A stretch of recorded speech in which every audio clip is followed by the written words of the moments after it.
17절에서 25절 말씀 봉독할 때에 주께서 성경에 명하신 바를 따라 주의 말씀 잘 받는 표로 그게 아멘합니다. 봉독합니다. 에워싸인 가운데에 앉은 자여 내 짐꾸러미를 이 땅에서 꾸리라. 여호와께서 이와 같이 말씀하시되 보라 내가 이 땅에 사는 자를 이번에는 내에 던질 것이라. 그들을 괴롭게 하여 깨닫게 하리라 하셨느니라. 슬프다 내 상처여 내가 중상을 당하였도다. 그러나 내가 말하노라. 이는 참으로 고난이라. 내가 참아야 하리로다. 내 장막이 무너지고 나의 모든 줄이 끊어졌으며 내 자녀가 나를 떠나가고 있지 아니하니 내 장막을 세울 자와 내 휘장을 칠 자가 다시 없도다. 목자들은 어리석어 여호와를 찾지 아니하므로 형통하지 못하며 그 모든 양떼는 흩어졌도다. 들을 지어다 북방에서부터 크게 떠드는 소리가 들리니 유다 성읍들을 황폐하게 하여 승냥이의 거처가 되게 하리로다. 여호와여 내가 알거니와 사람의 길이 자신에게 있지 아니하니 걸음을 지도함이 걷는 자에게 있지 아니하니이다. 여호와여 나를 징계하옵시되 너그러이 하시고 진노로 하지 마옵소서. 주께서 내가 없어지게 하실까 두려워하나이다. 주를 알지 못하는 이방 사람들과 주의 이름으로 기도하지 아니하는 족속들에게 주의 분노를 부으소서. 그들은 야곱을 씹어삼켜 멸하고 그의 거처를 황폐하게 하였나이다 하니라. 아멘. 한 시대를 이끌었던 프랑스의 유명한 사상가 볼테르가 있습니다. 볼테르는 이런 말을 했습니다. 우리 사람에게는 세 가지 힘든 일이 있다라고 말합니다. 첫째로 힘든 일은 비밀을 지키는 일입니다. 남들이 모르는 어떤 비밀을 나만 알고 있을 때 그것을 말하고 싶어서 견디지를 못하는 그런 힘든 모습이 우리에게 얼마든지 있습니다. 두 번째 힘든 일은 시간을 보내는 일입니다. 종종 찾아오는 한가한 시간을 보내는 것, 혹은 인생 노년에 찾아오는 한가한 시간을 잘 보내는 것은 결코 쉬운 일이 아니기 때문에 그렇습니다. 세 번째 힘든 일은 원치 아니하는 고난을 만나 그것을 참아내는 일입니다. 그러면서 이 고난을 어떻게 참아내느냐에 따라서 그 사람의 크기와 인생이 결정된다고 강조합니다. 실제 어떤 사람은 고난을 잘 참아내는 가운데 점점 큰 사람이 되어지고 아름다운 인생을 살아갑니다. 그러나 어떤 사람은 고난 앞에서 무너집니다. 심한 경우 자기 인생을 포기합니다. 따라서 우리 성도도 때때로 내 인생 가운데 찾아오는 고난을 잘 참아낼 수 있어야 합니다. 오늘 본문 성경은 예레미야 선지자의 눈물의 고백입니다. 예레미야 선지자 당시 유다 백성들은 하나님을 바로 섬기지 아니했습니다. 하나님 대신 우상을 숭배했고 하나님을 의지하는 대신 저희는 강대국을 의지했습니다. 또 하나님의 공의로운 나라를 세우는 대신에 부정과 부패와 또한 여러 가지 불의가 가득한 나라가 되고 말았습니다. 하나님께서 선지자를 시켜서 여러 차례 이런 죄악들을 지적하시고 회개하라고 촉구하셨지만 저희는 도무지 돌아서지 아니했습니다. 그러므로 하나님께서는 이 완악한 백성들에게 하나님의 무서운 심판을 경고하십니다. 강대국 바벨론을 시켜서 유다를 멸망당하게 하고 또 많은 백성들을 포로로 끌려가게 하실 것이라고 저희에게 최후 통첩을 하십니다. 그러므로 이런 민족적인 재앙 앞에 예레미야 선지자는 19절에 이렇게 탄식합니다. 슬프다 내 상처여 내가 중상을 당하였도다. 그러나 내가 말하노라. 이는 참으로 고난이라. 내가 참아야 하리로다. 고백하고 탄식하고 애달바합니다. 내가 참아야 하리로다라는 원문의 뜻은 내가 견디어 내야 하리로다라는 말입니다. 다시 말해 이 고난은 피할 수 없는 고난이요 내가 감당하는 가운데 잘 참아야만 되는 고난이라는 것을 고백하고 있는 것입니다. 사랑하는 성도 여러분, 우리 성도도 세상을 살면서 때때로 원치 아니하는 고난을 만날 때가 있습니다. 나는 이런 고난 만나고 싶지 아니했고 또 이런 고난을 피하고 싶었지만 피할 수 없는 고난을 우리 인생길에서 얼마든지 만날 수가 있습니다. 이때 우리 성도는 고난 앞에서 낙심하거나 쉽게 좌절해서는 안 됩니다. 그보다는 예레미야 선지자처럼 고난을 잘 참아내겠다고 우리가 다짐해야 합니다. 그러므로 이 시간 우리 모두 에레미야 선지자가 피할 수 없는 고난 앞에서 어떤 신앙 자세를 다짐하고 있는지 살펴봐야 됩니다. 그래서 우리 성도도 고난을 잘 참아내는 가운데 하나님을 향한 신앙을 지켜내고 하나님의 치유와 회복을 허락받는 복된 은혜를 우리가 누려야 될 것입니다. 그러면 우리 성도는 어떤 신앙 자세로 고난을 잘 참아야 합니까? 우리는 첫째로 고난을 만났을 때에 내 신앙을 점검하면서 우리의 신앙이 성숙되도록 해야 합니다. 17절로 18절을 보면 하나님 말씀하십니다. 여호사인 가운데 앉은 자여 내 짐꾸러미를 이 땅에서 구리라. 여호와께서 이와 같이 말씀하시되 보라 내가 이 땅에 사는 자를 이번에는 내에 던질 것이라. 그들을 괴롭게 하여 깨닫게 하리라 하셨느니라 라고 말씀합니다. 장차 예루살렘 성이 이방 군대에 의해서 포위를 당하고 공격을 당하게 될 겁니다. 궁극적으로 함락됩니다. 그래서 많은 백성이 죽임을 당하고 이방 땅에 포로로 끌려갑니다. 이런 무서운 하나님의 징벌을 하나님 경고하십니다. 그러면서 왜 유다가 이런 무서운 하나님의 징벌을 당해야 되는가? 거기에 대해서 하나님께서는 그 이유를 분명하게 밝히십니다. 그들을 괴롭게 하여 깨닫게 하리라라고 하나님은 징벌을 내리시는 목적을 분명하게 말씀하십니다. 그동안 여러 선지자들을 통해서 여러 차례 경고하셨습니다. 그러나 저희는 듣지 아니했습니다. 자신들의 죄를 깨닫지를 못합니다. 그러므로 하나님께서 저희를 징벌하셔서 자신들의 죄를 깨닫게 할 거라고 하나님은 무섭도록 경고를 하십니다. 그러므로 19절에 이 하나님의 뜻을 잘 알고 있는 에레미야는 탄식 가운데 외칩니다. 슬프다 내 상처여 내가 중상을 당하였도다. 그러나 내가 말하노라 이는 참으로 고난이라 내가 참아야 하리로다. 우리가 하나님 앞에 바로 살지 못해서 또 하나님의 많은 경고를 우리가 귀담아 듣지 아니해서 우리의 잘못된 행실을 고치지 아니해서 그래서 하나님께서 이런 무서운 경고 속에 징벌하셔서 우리로 하여금 우리의 죄악을 깨닫게 하신다고 하니까 여기에 대해서 아무런 이의를 제기할 수 없었습니다. 그리고 이것은 참으로 고난이지만 내가 참아야만 하는 고난이라고 고백을 하고 있는 것입니다. 우리 성도도 고난을 만났을 때에 우리에게 먼저 필요한 신앙의 자세는 그것입니다. 우리의 생사복의 주인 되신 하나님께서 왜 이런 시련을 주시고 고난을 주시는가?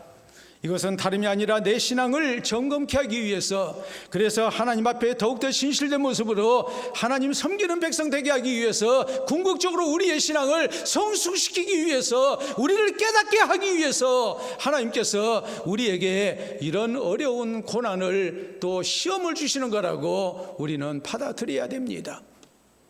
우리가 성경을 보면 그랬습니다. 다윗 왕 때 3년 계속해서 가뭄이 찾아왔습니다. 참으로 무서운 고난이었습니다. 이 고난 속에서 다윗 왕은 하나님을 향해 기도합니다. 하나님, 이유가 무엇입니까? 우리가 무엇을 잘못했습니까? 왜 우리에게 이런 가뭄이라는 시련을 주십니까?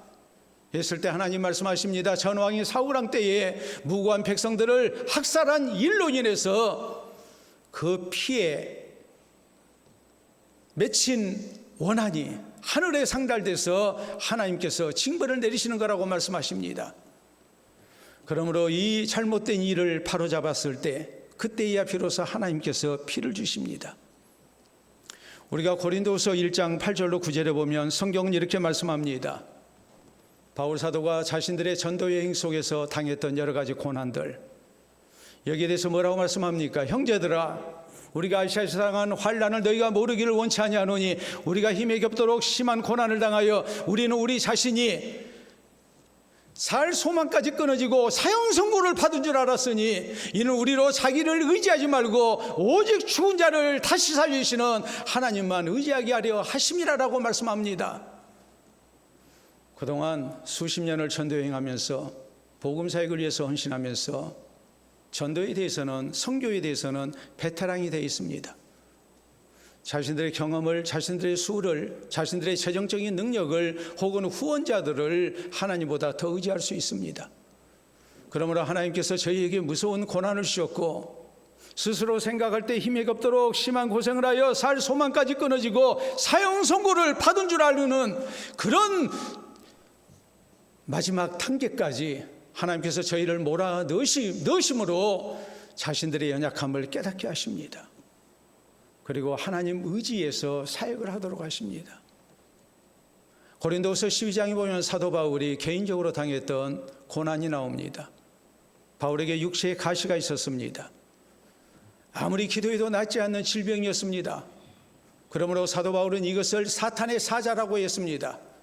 내가 예수 그리스도의 복음을 증거하는 사역자로서 내 병조차도 고치지 못하는 이 안타까움, 이것을 놓고 하나님 앞에 3번이나 간절히 기도했지만 하나님의 말씀은 바울을 고쳐주시는 대신에 내 은혜가 내게 족하도다라고 말씀하십니다. 왜 이런 병을 주시고 고생을 하게 하셨습니까? 받은 은혜가 너무 크기 때문에 혹시라도 자만해서 하나님을 떠날까 염려해서 하나님께서는 저의 약함을 나타내신 겁니다. 그러므로 바울은 말합니다. 내가 약할 때 강해지기 때문에 이제는 나의 약함을 자랑하겠다고 합니다. 그래서 바울은 마지막까지 하나님의 능력으로 아름다운 사역을 감당할 수 있었습니다. 선교 역사에 있었던 일입니다. 인도에서 의료 선교사로 헌신됐던 폴 프렌드 박사라는 분이 계셨는데, 이분이 나병 환자들을 돌보면서 예수 그리스도의 복음을 전파했습니다. 나병의 무서움을 알기 때문에 그는 늘 감염될까 봐 염려했고 불안해하면서도 하나님께 헌신된 선교 사역을 감당했습니다. 그러던 어느 날 발 뒤꿈치가 무감각해진 느낌을 갖게 됐습니다. 나병이라는 것이 감염이 되면 신경이 죽기 때문에 고통을 느끼지 못하죠. 그래서 혹시 감염이 된 게 아닌가 싶은 큰 불안 속에 빠지게 됩니다. 이것을 확인하기 위해서 즉시 주사바늘로 발 뒤꿈치를 찔러봤습니다. 너무나 아팠습니다. 그러므로 눈물을 흘리면서 말합니다. 이것은 하나님께서 주신 복된 아픔이다라고 했습니다. 그는 신앙적 깨달음을 얻습니다. 하나님께서 나에게 고난을 통해서 내 신앙생활을 점검하고 돌아보게 하신다고 고백합니다.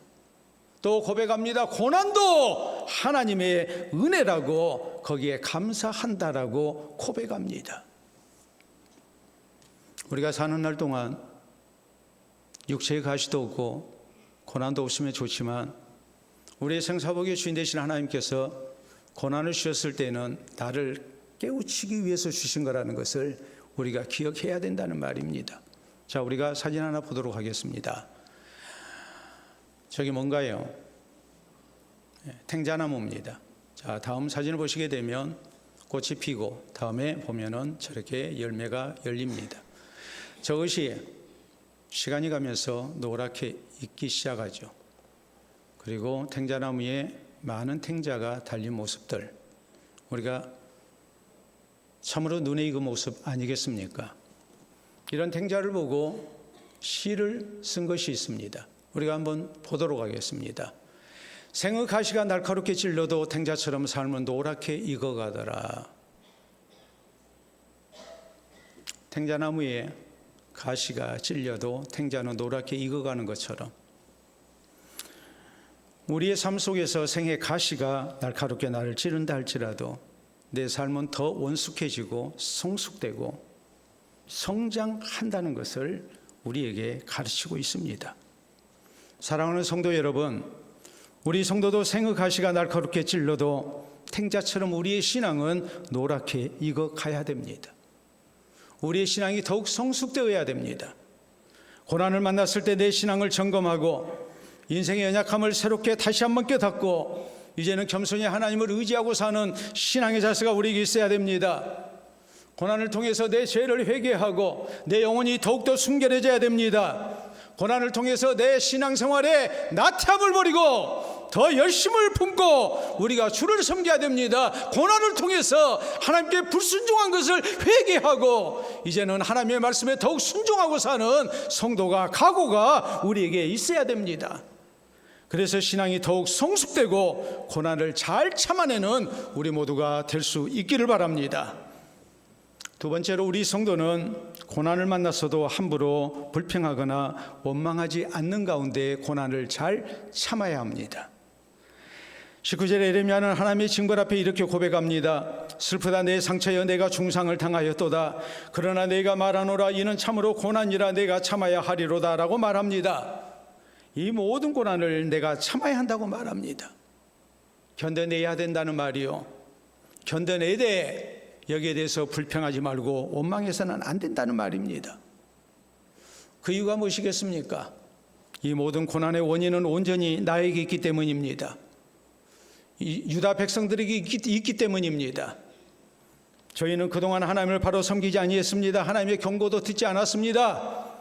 그러다가 마지막 하나님의 무서운 징벌을 당하고 있는 겁니다. 그러므로 20절에 보면 내 장막이 무너지고 나의 모든 줄이 끊어졌으며 내 자녀가 나를 떠나가고 있지 아니하니 내 장막을 세울 자와 내 휘장을 칠 자가 다시 없도다라고 말합니다.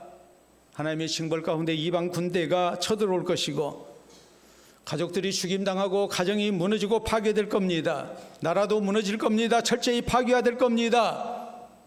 예루살렘 성이 파괴되고 백성들은 뿔뿔이 흩어지게 될 겁니다.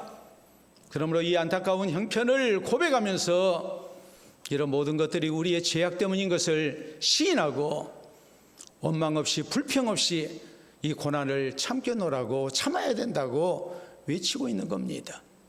이어진 21절에 있는 말씀을 보면 목자들은 어리석어 여호와를 찾지 아니하므로 형통하지 못하며 그 모든 양떼는 흩어졌도다라고 말씀합니다. 여기는 목자들은 이스라엘의 정치적인 지도자들 또 종교적 지도자들을 말합니다. 나라가 혼탁해지고 하나님의 징벌이 나타나고 한다면 속히 지도자들이 자신들의 죄를 회개하고 하나님을 찾아야 되는데 어리석어서 여호와를 찾지 아니합니다. 그 결과로서 백성들이 또 나라가 이 고통을 당하게 되는 겁니다.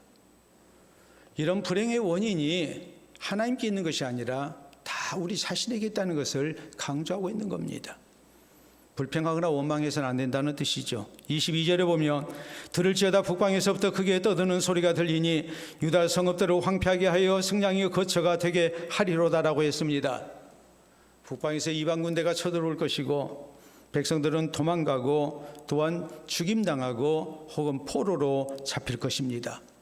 성읍들은 황폐해지고 들짐승이 사는 그런 처소가 되고 말 것입니다. 참으로 무서운 고난입니다. 그러나 이 모든 원인은 하나님께 있는 것이 아니라 다 우리 잘못이고 죄 때문인 것을 지적합니다. 그러므로 불평하지 말고 하나님 원망하지 말고 내가 마땅히 당해야 할 고난을 당한다 생각하고 내가 참아야 된다고 이렇게 강조하고 있는 것입니다. 우리 성도도 고난을 만났어도 함부로 하나님 불평하고 원망해서는 안 됩니다. 그보다는 내 신앙을 점검하고 우리의 신앙이 더욱 성숙된 가운데 고난을 잘 참을 수 있어야 됩니다. 우리가 범하기 쉬운 죄를 잠언 19장 3절에서 이렇게 지적합니다. 사람이 미련함으로 자기 길을 굽게 하고 마음으로 여호와를 원망하느니라. 내 잘못인데 자꾸 다른 사람 탓하고 환경 탓하고 하나님 원망한다고 성경은 지적합니다. 고난 때 내 신앙을 점검하고 내 잘못을 살펴야 되는데 그래야지 아니한 모습들, 대신 하나님을 원망하는 모습들, 이런 것이 있어서는 안 된다고 말씀합니다. 신실한 하나님의 사람이었던 욥은 하나님의 복주심으로 큰 번성을 이뤘습니다.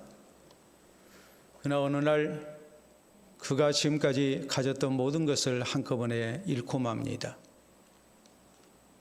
많은 가축들을 한꺼번에 잃었고 사랑하는 10남매가 한 집에서 모여 잔치하다가 바람에 집이 무너져서 모두가 압사당하고 말았습니다.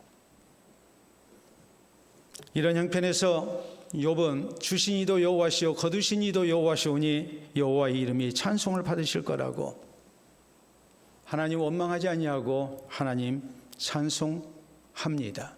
하나님께 범죄하지 아니했습니다. 건강을 잃었습니다. 그러므로 아내가 그 모습을 보고 당신이 그래도 자기의 온전함을 굳게 지키느냐고 하나님을 욕하고 죽어버리라고 말합니다. 그때 욥은 이렇게 말했습니다. 그대의 말이 한 어리석은 여자의 말 같도다. 우리가 하나님께 복을 받았은즉 화도 받지 않겠느냐라고 말하면서 이 모든 일에 욥이 입술로 범죄하지 아니했다라고 성경은 말씀합니다. 그 어떤 경우를 당했다 할지라도 무서운 고난 속에서 하나님께 불평하거나 원망하는 죄를 짓지 아니했다고 성경은 말씀하십니다.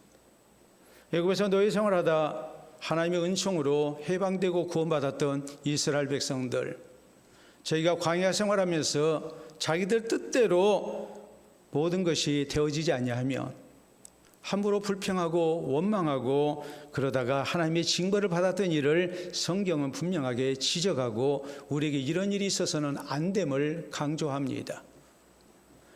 고린도서 10장 13절에 있는 말씀을 보면 사람이 감당할 시험밖에는 너희가 당한 것이 없나니 오직 하나님은 미쁘사 너희가 감당하지 못할 시험당함을 허락하지 아니하시고 시험당할 쯤에 또한 피할 길을 내사 너희로 능히 감당하게 하시느니라라고 말씀하십니다.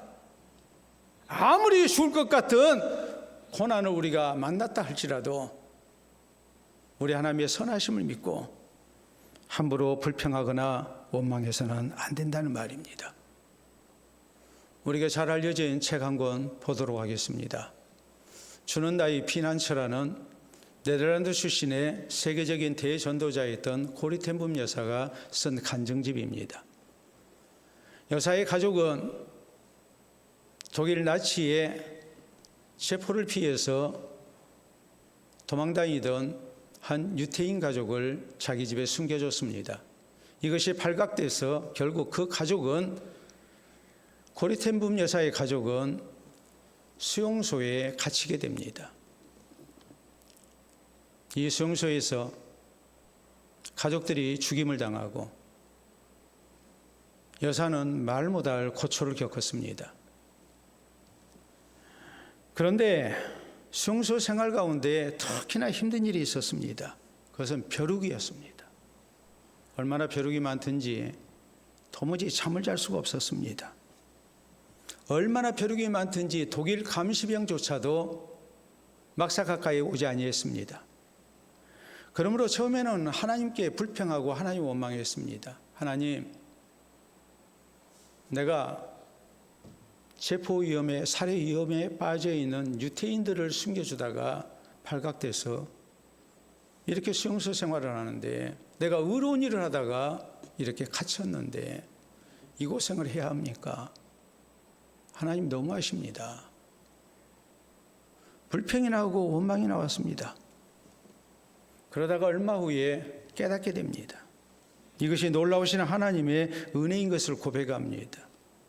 그 이유는 뭐냐면 너무 벼룩이 많으니까 독일군 감시병들이 막사에 가까이 오지 않는 겁니다. 그러므로 자유롭게 하나님 앞에 예배드릴 수 있었고 찬송할 수 있었고 기도할 수 있었고 예수 그리스도의 복음을 전할 수 있었습니다. 그리고 그 예배의 힘을 통해서 기도와 찬송의 힘을 통해서 그 무서운 수용소 생활을 견뎌낼 수 있었습니다. 그러므로 이것이 하나님의 은혜인 것을 고백합니다. 사랑하는 성도 여러분, 고난을 만났을 때 우리는 참으로 좋으신 하나님을 변함없이 신뢰해야 합니다.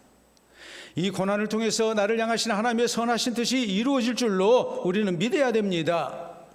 또 하나님께서 잘 감당하도록 도와주실 것도 우리는 믿어야 됩니다. 이 믿음 가지고 고난을 만났을 때 함부로 불평하거나 하나님 원망해서는 안 됩니다.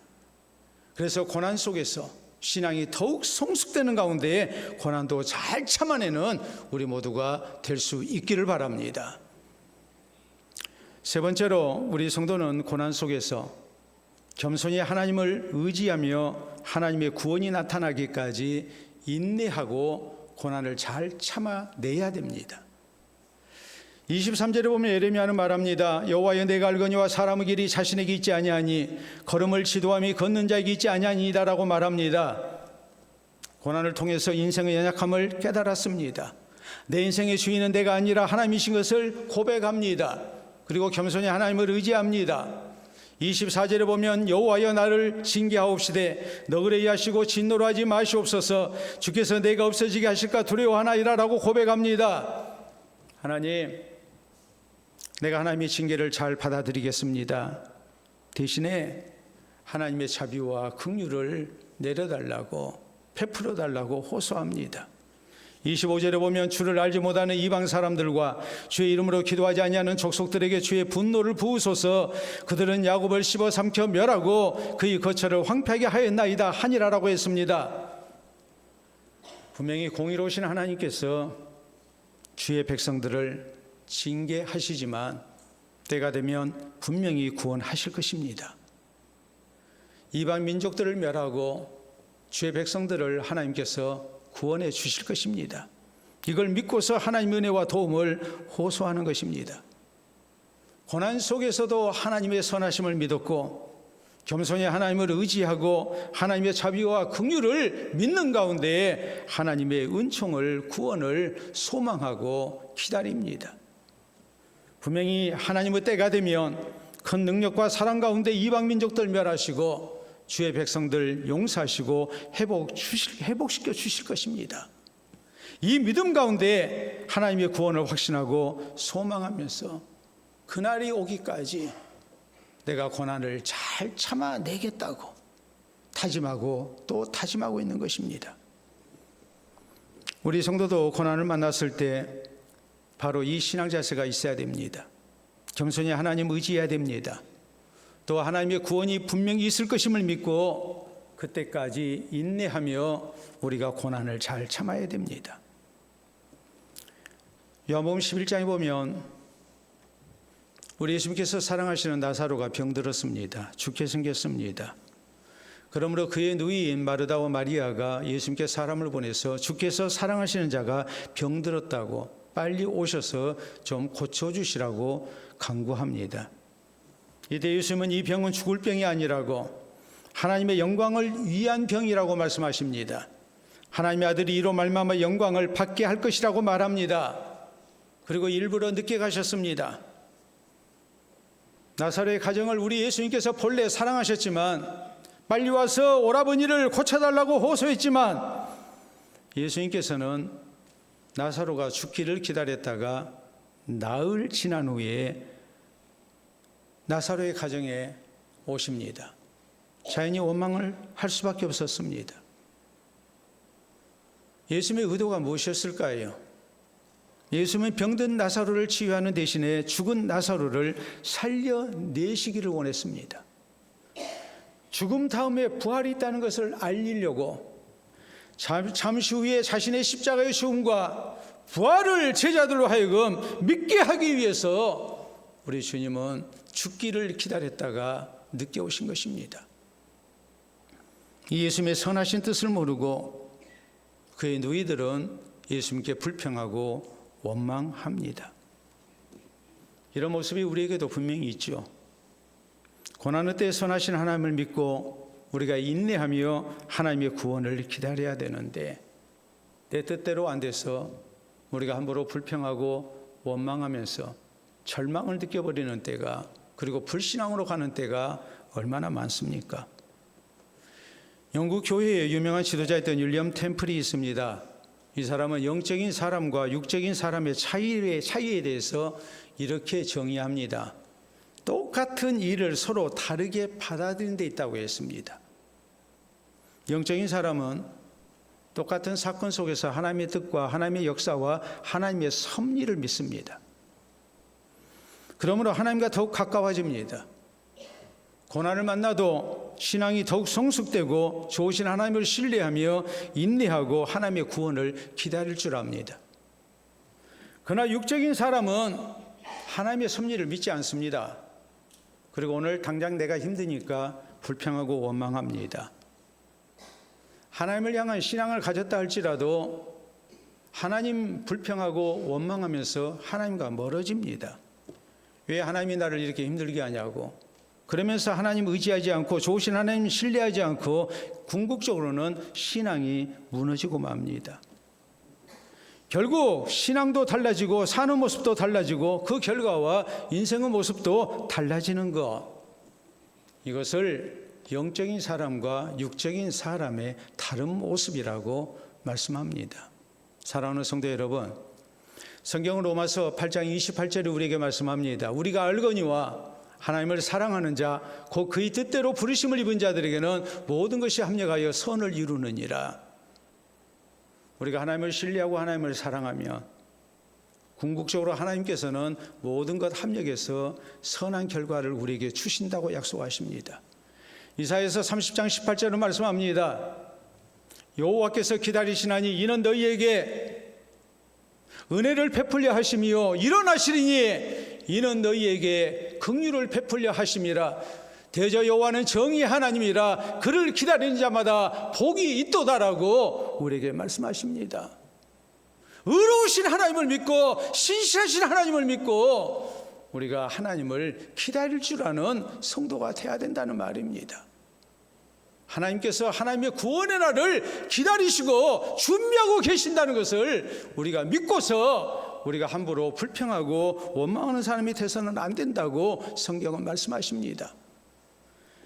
그러므로 우리 성도는 고난을 만났을 때 겸손히 하나님 의지해야 됩니다. 좋으신 하나님 신뢰해야 합니다. 분명히 나를 향하신 하나님의 선하신 뜻과 섭리가 있다고 우리는 믿어야 됩니다. 하나님의 때가 있고 그 하나님의 때가 되면 하나님의 구원이 나타난다고 우리는 믿고 그날을 기다릴 수 있어야 됩니다. 그래서 인내하는 가운데 고난을 잘 참아내고 우리 하나님이 허락하시는 그날 구원의 놀라운 역사를 체험하는 우리 모두가 될 수 있기를 바랍니다. 제가 읽었던 시 가운데에 마음에 와닿는 시 한 편을 소개하려고 합니다. 우리 한번 보도록 하겠습니다. 그날은 절대 쉽게 오지 않는다라는 제목의 안도현 시인이 쓴 시입니다. 보겠습니다. 그날은 절대 쉽게 오지 않는다. 그날은 깨지고 박살나 온몸이 너덜너덜해진 다음에 온다. 그날은 참고 기다리면서 엉덩이가 짓물러진 다음에 온다. 그날은 그날을 고대하는 마음과 마음들이 뒤섞이고 걸러지고 나눠지고 침전되고 정리된 이후에 온다라고 노래합니다. 안도현 시인은 우리나라가 독재 정권 하에서 많은 국민들이 고난을 당하고 있을 때 민주화 투쟁의 기나긴 세월 속에서 우리가 언제까지 기다려야 될 것인가에 대해서 강조합니다. 당장의 그날이 오지 아니한다 하여 우리가 독재 정권과의 투쟁을 멈춰서도 안 된다는 말이요. 우리가 쉽사리 낙심하고 포기해서도 안 된다는 말입니다. 내가 해야 할 최선을 다하고 나면 그날은 분명히 우리에게 올 것입니다. 안도현 시인은 이 시를 통해서 우리가 원하는 날은 저절로 오는 것이 아니라는 것을 강조합니다. 아무런 아픔과 희생 없이 내가 원하는 것을 얻을 수 있는 게 아닙니다. 쉽게 얻을 수 있는 게 아닙니다. 많은 아픔과 희생과 시간이 흐르고 난 다음에 우리가 원하는 것을 얻을 수 있습니다. 그러므로 그날이 오기까지 우리가 끝까지 참고 기다려야 된다고 강조합니다. 사랑하는 성도 여러분, 우리 성도가 고난을 만났을 때에도 하나님의 구원의 그날은 절대 쉽게 오지 않는다는 것을 잊지 말아야 됩니다. 우리 성도는 고난을 만났을 때 하나님의 구원이 나타날 때까지 고난을 잘 참아내야 합니다. 고난을 통하여 내 신앙을 점검하면서 우리의 신앙이 더욱 성숙되는 은혜를 우리가 누려야 됩니다. 고난을 만났어도 함부로 불평하거나 원망해서도 안 됩니다. 겸손히 하나님을 의지하고 하나님의 구원이 나타날 것을 우리가 굳게 믿고 끝까지 인내하면서 참아내야 됩니다. 이 신앙 자세로 우리가 고난을 잘 참아야 합니다. 그래서 하나님을 향한 신앙을 지키고 하나님의 구원의 그날을 허락받는 아름다운 은혜가 우리 모든 성도에게 충만하시기를 우리 주님의 이름으로 축원합니다. 우리 함께 기도합니다.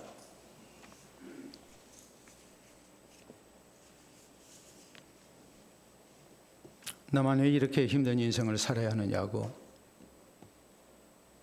나 스스로 되묻고 하나님께 물어도 대답이 없을 때가 있습니다.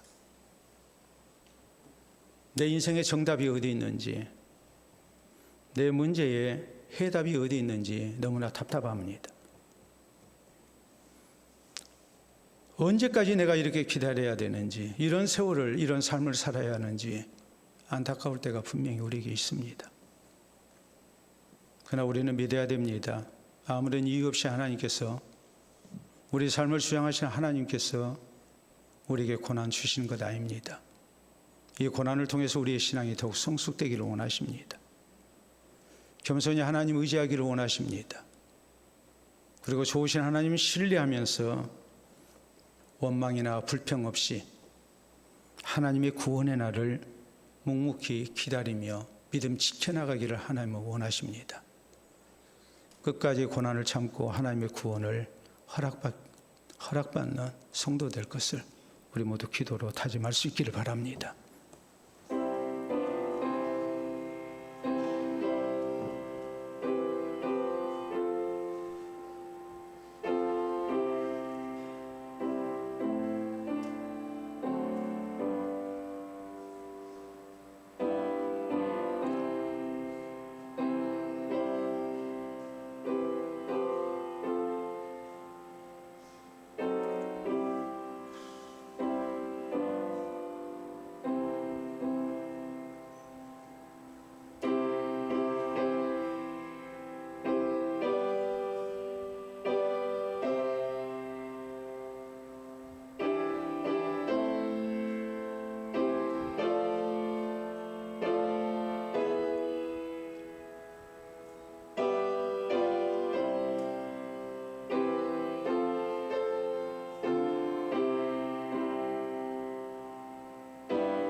자비로우신 우리 아버지, 은혜를 진심으로 감사합니다. 세상을 사는 우리들 하나님께서 잊지 아니하시고 늘 우리와 함께 하시며 또 우리를 붙들고 계심을 믿도록 은혜 주시오니 감사합니다. 고난 속에서 하나님과 멀어지기보다 하나님께서 변함없이 내 곁에 계시고 나를 살피고 계시며 나를 돕기를 원하시고 또 내가 더욱 신앙이 성숙되어 하나님 앞에 합당한 모습으로 서기를 기다리고 계시는 것을 깨닫게 해주신 것도 진심으로 감사합니다.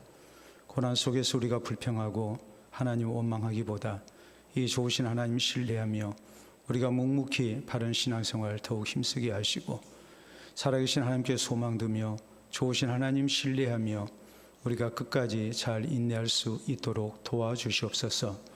그래서 믿음으로 살게 하시고 하나님을 향한 신앙 지켜나가게 하시고 또 하나님께서 감당할 수 있는 힘도 주시고 피할 길도 허락하여 주셔서 모든 인고의 세월을 능히 이겨내게 하시고 우리 하나님 약속하신 구원의 그날을 향해 나아가는 우리 모든 성도들 되게 해 주시옵소서.